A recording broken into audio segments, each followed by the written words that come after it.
स्वागत है दोस्तों आपका हमारे यूट्यूब चैनल हिंदुस्तानी न्यूज में। पहली बड़ी खबर की बात करें तो चीनी सेना ने जताई थी हटने पर सहमति। हमारे सहयोगी अखबार इकोनॉमिक टाइम्स की रिपोर्ट में बताया गया कि 15 जून को आखिर कैसे उस हिंसक झड़प में भारत ने अपने 20 जवान खो दिए। भारत की ओर से कमांडिंग ऑफिसर कर्नल संतोष बाबू सैन्य पक्ष से सेनाएं हटाए जाने को लेकर बातचीत में शामिल थे। वे झड़प के 1 घंटे पहले तक चीनी सेना से बात कर रहे थे। सूत्रों के मुताबिक सोमवार सुबह हुई बातचीत के बाद सहमति बनाई गई थी कि चीनी सेना भारतीय क्षेत्र से हट जाएगी। चीन के 43 सैनिक हताहत। एलएसी पर दिखे छाप पर अचानक बड़ी संख्या में लौटे चीनी सैनिक।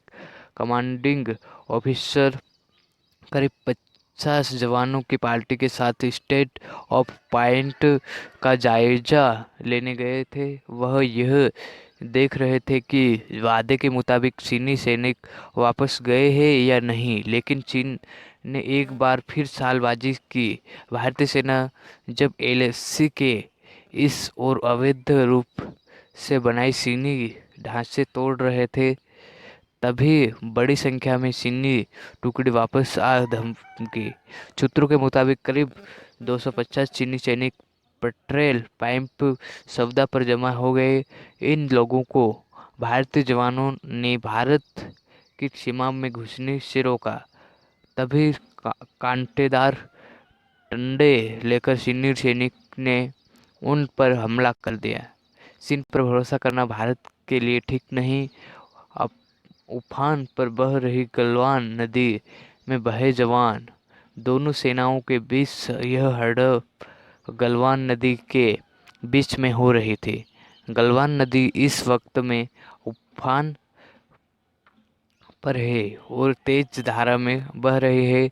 इस वजह से बड़ी संख्या में सैनिक की जान चली गई है, क्योंकि घायल होने पर वे नदी में बह गए।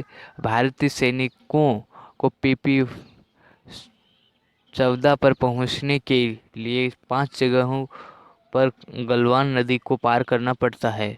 पीपी 14 ही एलएसी को मार्ग करता है। पहले कर्नल संतोष समेत 3 भारतीय जवानों के शहीद होने की खबर थी। फिर सेना ने बताया कि सब जीरो तापमान वाले इलाके में घायल जवान भी शहीद हो गए।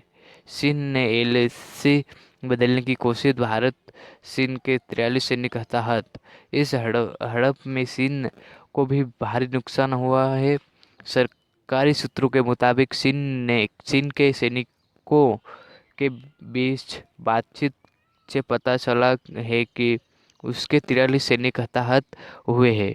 इनमें से कई मारे गए हैं और कई गंभीर रूप से घायल हुए हैं। हालांकि चीन की तरफ से इस बार में कोई आधिकारिक बयान नहीं आया है, लेकिन चीनी खेमे में घायलों को ले जाने आए